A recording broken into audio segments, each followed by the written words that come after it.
শুভ সকাল বন্ধুরা, আপনারা আমায় যেখান থেকে দেখছেন সবাইকে আমার তরফ থেকে অনেক শুভকামনা। আজকের দিনটা আপনাদের ভালো কাটুক এই কামনাই করি।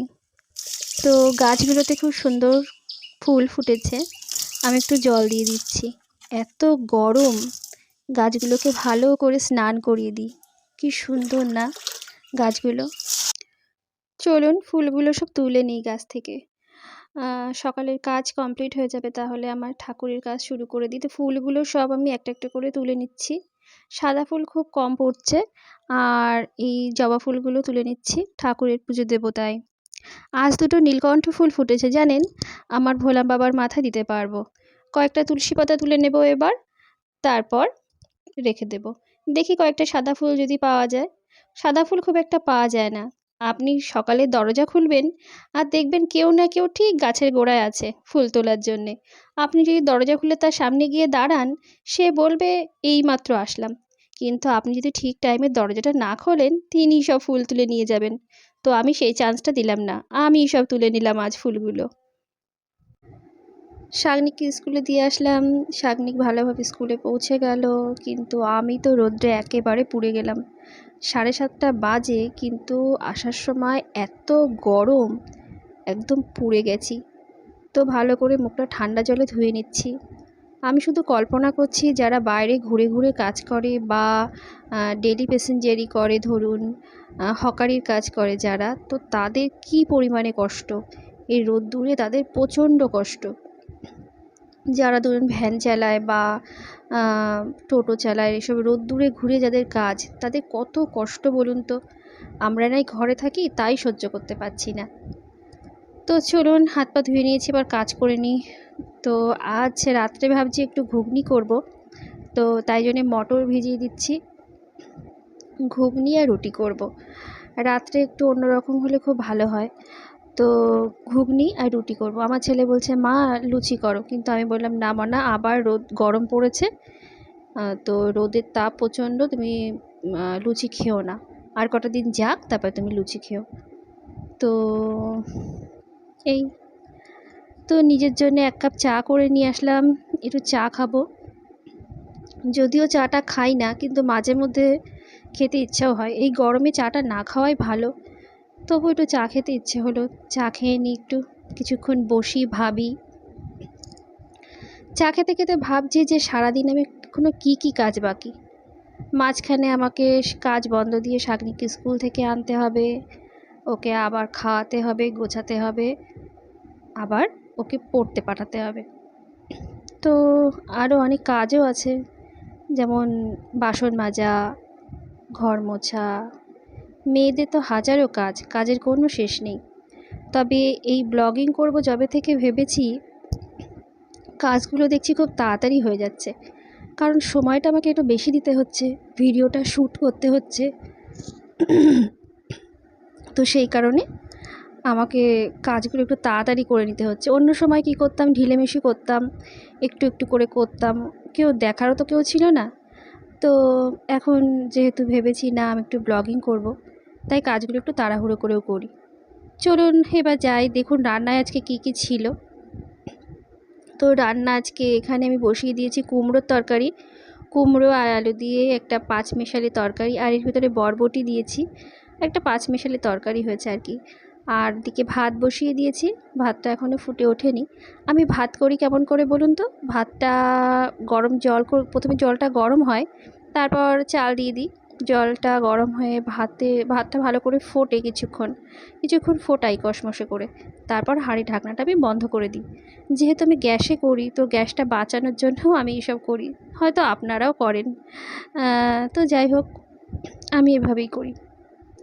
তো রোজের মশলাগুলোই আমি দিচ্ছি। কুমড়ো তরকারিতে দিলাম একটু জিরে গুঁড়ো, ধনে গুঁড়ো, আর আগেই আমি দিয়েছি লবণ, হলুদ, এগুলো দেয়া আছে। তো মোটামুটি এগুলো দিয়ে একটু সামান্য জল দিয়ে ঢেকে রাখবো, হয়ে যাবে। তো একটু নাড়াচাড়া করে নিলাম। চলুন এবার একটু জল দিয়ে দেব, দিয়ে ঢেকে রেখে দেব। তো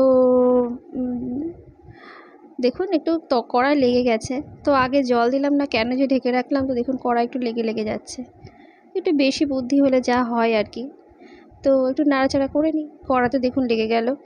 তো জল দিয়ে দেব, দেন আমি ঢেকে দেব। তো এর ভিতরে একটু বাদাম দিলে খুবই ভালো লাগতো, ফোড়নে একটু বাদাম দিলে বা একটু ছোলা ভিজিয়ে রাখলে সেই ছোলাটা দিলেও হয়তো ভালো লাগতো। ওর বাবা বলছিল একটু ছোলা ভিজিয়ে রাখতে পারোনি, তো সত্যি তাই একটু ছোলা যদি ভিজিয়ে রাখতাম তাহলে ভালো লাগতো খেতে। শীতকালে তো মটরশুঁটি দিতাম, তো অন্যরকম লাগতো। যাই হোক, ঢেকে দিলাম, এবার এটা হয়ে যাবে আস্তে আস্তে। তো আজকে করব আমি পাবদা মাছের ঝাল। এতে দিয়ে দিচ্ছি একটু লবণ আর একটু দিয়ে দেবো আমি হলুদ, দিয়ে এগুলোকে ভালো করে মাখাবো। আমার ছেলে এই পাবদা মাছটা খেতে ভীষণ ভালোবাসে, তো সেই জন্যে ওর জন্যেও আরও পাবদা মাছের একটু ঝাল ঝাল করব। ঝাল করব, খেতে খুব ভালোবাসে। খুব একটা কাটা হয় না, তো এই জন্যে খুব ভালো লাগে। ও মাছ খেতে গেলে গলায় ফুটে যাবে কি কাটা ফুটবে, খুব বিরক্ত হয়। কিন্তু এইসব মাছে খুব একটা যেহেতু কাটা থাকে না, তো এগুলো খেতেও খুব ভালোবাসে। তো চলুন আস্তে আস্তে করি কাজগুলো, আর কি হবে। দেখুন মাছের লেজটা রয়ে গেছে, ফেলা হয়নি, তো ছিঁড়ে বাদ দিয়ে দিলাম। এখানে কড়াই তেল দিয়ে দিয়েছি, মাছগুলো ভেজেছি এইভাবে। তো কিছুই মশলাপাতি আমি দেব না, গরম তেলে আমি দিয়ে দেব একটা মশলা করেছি আমি, পেঁয়াজ, আদা, রসুন আর পরিমাণ মতো লঙ্কা দিয়ে দিয়েছি। তো এটাকেই আমি একটু কষিয়ে নেব কিছুক্ষণ, তারপর আমি রোজগারের যে মশলাগুলো সেগুলো দিয়ে দেব। বেশি কিছু দেব না, অন্য যদি কেউ করতো তাহলে দেখতেন যে তার ভিতরে শুকনো লঙ্কা দিচ্ছে, কিন্তু শুকনো লঙ্কাটা আমার ছেলে তো খেতেই পারবে না, অম্বল হয়ে যাবে। আর আমি তো একদম 1 নম্বরে, মানে আমার অম্বল হয়ে যাবে, পেটে ব্যথা করবে, অনেক কিছু সমস্যা। তো শুকনো লঙ্কাটা আমি অ্যাভয়েড করি, কাঁচা লঙ্কাটাই বেটে বলুন বা ফোড়ন দিয়ে বলুন, আমি ওইভাবেই করি। তো দিয়ে দিলাম নুন, হলুদ, জিরে, তারপর দেব ধনে, এইগুলো যেগুলো রোজের মশলা এগুলোই দেব, দিয়ে ভালো করে কষিয়ে নিচ্ছি। এটা একদম জল শুকিয়ে মশলাটা তেল ছেড়ে কালো হয়ে যাবে, কালচে কালচে আর কি রং হয়ে যাবে, তখনই আমি ওতে জল ঢেলে দেবো, দিয়ে তারপর আমি মাছগুলো ছেড়ে দিলেই হয়ে যাবে। এমন কিছু আমি হাবি জাবি মশলা আমি তো বরাবরই বলেছি আমি ভাজি মশলা ব্যবহার করি না, মোটামুটি হালকা পাতলা রান্নাই করি। আর নামানোর সময় একটু গরম মশলা দিলেই হয়ে যাবে। তো দেখুন অনেকটাই শুকিয়ে গেছে মশলাটা কষতে কষতে। তো এর ভিতরে দিয়ে দিচ্ছি অল্প পরিমাণে জল, তারপর জলটা ভালো করে ফুটুক, ফোটার পরে মাছগুলো দেবো। আর মাছগুলো ফুটে ভালো করে একটু হালকা জল কষে শুকিয়ে গেলে তারপর একটু গরম মশলা দিয়ে দেবো, তো ব্যাস হয়ে যাবে ঝাল। এমন কিছুই নয়, একটু শীতকাল হলে এর ভিতরে হয়তো একটু ধনেপাতা দিতাম ওপরে ছড়িয়ে, কিন্তু আমার ঘরে তো এখন ধনেপাতা নেই, কী আর করা যাবে। মাছগুলো দিয়ে দিচ্ছি। আমি আজকে বুদ্ধিতে ভুলই করেছি, আরও কিছুটা মাছ ছিল, তো এখন ভাবছি সবগুলো করে ফেললেই মনে হয় ভালো হতো, কারণ আর 2-4টে রেখে কী বা করলাম, কী জানি কী মনে হলো তরকারি থেকে যাবে। এই গরমে যদি তরকারি থেকে যায়, একবার যদি তরকারিটা ফ্রিজে ঢোকাই যে পরের দিন খাবো বলে, কিন্তু পরের দিন যখন আবার সেই তরকারিটা বের করি, তো দিনের দিন যে তরকারিটা হয় সেই তরকারিটাই মনে হয় খাই, কিন্তু এই বাসি তরকারিটা আর খেতে ইচ্ছে করে না। তো এইভাবে অনেক জিনিস আমার মোটামুটি নষ্ট হয়, সেই কারণে মনে করলাম অল্পই করি, দুপুরবেলাটুকু খাবো। আর আমি একটু টক দই পেতে রেখেছি, ওটাও খাবো, খুব ভালো লাগে গরমে। তো সেই কারণেই আরও আমি করলাম কি, মাছটা পুরো করলাম না, এখন দেখছি মাছের পরিমাণটা কম হয়ে গেছে, ভুল করলাম। তো এখানে রান্না আমার কমপ্লিট, এখানে কুমড়োর তরকারি আর এই যে আমার পাবদা মাছের ঝাল। জানি না কেমন টেস্ট হয়েছে, কে কী বলবে, মানে আমার কর্তাবাবু আর আমার ছেলে, আর যাই বলে বলুক, খেয়ে তো নেবে। তো চলুন আর বাকি কাজগুলো সারা যাক। তো বিছনাটা তুলতে চলে এলাম, বিছনা মোটামুটি পরিষ্কারই থাকে, আমি বালিশগুলো নিচে নামিয়ে রেখেছিলাম, আর ভালো করে একটু বেড কভারটা টেনে টুনে দিয়ে আমি গুছিয়ে নিচ্ছি। তো এখানে একটা কথা আমার খুব মনে পড়ে গেল, যা আপনাদের সঙ্গে আমি শেয়ার করছি। সংসারে কাজগুলো করি আর মনে মনে ছোটোবেলার কথা মনে পড়ে যায়। মা সব একা হাতে করতো। যদি বলতো যে একটু হেল্প কর, খুব রেগে যেতাম। নিজে আমি নিজের মধ্যে নিজেই থাকতাম। পড়াশোনা নিয়ে বন্ধুদের সঙ্গে গল্প করতাম, এইসব আর কি। আর যেটুকু সময় পেতাম টিভি দেখতাম। কিন্তু এখন ভাবি যে সেই দিনগুলোতে যদি মাকে হেল্প করতাম, মার কাজে অনেক হেল্প হতো। তখন আমি হেল্প করতাম না, কী জানি হয়তো অল্প বিস্তার করতাম, টিভি দেখতাম, শুয়েই থাকতাম, এরকম। হয়তো অল্প কিছু করতাম, হয়তো ঘরটা গোছাতাম বা হয়তো কিছু জামাকাপড় কাচতাম, এরকম। কিছুই করতাম না সেভাবে। এখন সত্যি বলতে খুব আফসোস হয়। এখন যদি দিনগুলো ফিরে পেতাম তো সত্যি মার হাতে হাতে হয়তো কাজ করে দিতাম। হয়তো এমনই মনে হয়, কিন্তু হয়তো করতাম না, কী জানি করতাম, কী জানি, জানি না, বুঝতে পারছি না।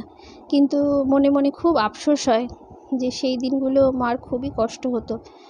হয়তো হাতের বাসনটা যদি আমি মেজে দিতাম, এইগুলো মনে হয়, আমার নিজের মনে হয়, খুব খারাপ লাগে। কিন্তু এখন যখন আমি যাই বলি যে সাহায্য করব, মা বলে না না না না, করতে হবে না, তুই তো বাড়িতে করিস, আর এখানে করতে হবে না। তারপর তো ছেলেটাও তোর সঙ্গে দুষ্টুমি করে, ওকে সামলাস, তুই যা ঘরে গিয়ে বসে থাক, কি আমি কাজকর্ম করে নিচ্ছি, মা এরকম বলে। তো মা এখন কাজই আমাকে কিছু করতে দেয় না। এখন মনে হয় করি, কিন্তু মা বলে না থাক। আর বাবা বলে না, বাড়িতে তো করিস। কিন্তু বাবা সাপোর্ট করতো বিয়ের আগে। যেমন ধরুন মা একটা কোনো কাজ করতে বললো, আর বাবা বলতো থাক, আর করতে হবে না এখন, সেই তো বিয়ের পরে গিয়ে করবে, তুমি করে নাও, তুমি করে নাও, এরকম বলতো। মানে বাবা সাপোর্ট করতো যে করতে হবে না, আর সেই আনন্দে আমিও বলতাম করব না, এরকম একটা ব্যাপার। তো হয়তো বাবা সেদিন সাপোর্ট না করলে হয়তো বা মাকে হেল্প করতামই। তো দেখুন, কথা বলতে বলতে কাজগুলো আমার সব হয়েই গেল মোটামুটি। তো বিছনাটা পরিষ্কার করে নিয়েছি এখানে, আর ঘরটা মোটামুটি পরিষ্কার পরিচ্ছন্ন করে রাখলাম আর কি। পুরনো বাড়ি, আর কি হবে, যতদূর যা পরিষ্কার করে রাখতে পারি। আর এখানে আমার শ্বশুর শাশুড়ির ছবি, এখানে দুজনেই এখন নেই। আমি এখানে আসার পর আমার শাশুড়ি মা মারা গেছেন 2017 সালে। তো আমাদের এখন 3 জনের ফ্যামিলি, এই আর কি। তো এই যে শাগনিকের স্কুল থেকে কিছু বই খাতা দিয়েছিল, আর কালকে আবার এতগুলো খাতা দিয়েছে, হোমওয়ার্কের খাতা, এর ওপরে নাম, রোল, সাবজেক্ট সব কিছু লিখতে হবে। তো এই আর কি, চলুন। তো বন্ধুরা, আমি মোটামুটি ঘরটা সেট করে নিয়েছি। শাগনিককে স্কুলে পাঠিয়ে বাড়ি এসে মোটামুটি আমার যেটুকু কাজ করা যায় 10:30টার মধ্যে, তো ততটুকু কাজ আমি মোটামুটি কমপ্লিট করে নিয়েছি, নিয়ে ঘরটা ঝাড়টার দিয়ে রেডি। তো এবার আমি শাগনিককে স্কুল থেকে বাড়ি নিয়ে আসি। তো চলুন, দেখা হচ্ছে পরের কোনো ব্লগে। তো ততক্ষণ আপনারা ভালো থাকুন, সুস্থ থাকুন। আরেকটা জিনিস আপনাদের দেখে আমি একটা কপালে টিপ পরে নিলাম। জানি না গরমে কতক্ষণ টিপটা আমার লাস্টিং করবে, পড়ে যাবে, তবুও পরে নিলাম। তো ভিডিওটা যদি ভালো লাগে লাইক করবেন, কমেন্ট করবেন, আমার চ্যানেলকে সাবস্ক্রাইব করবেন,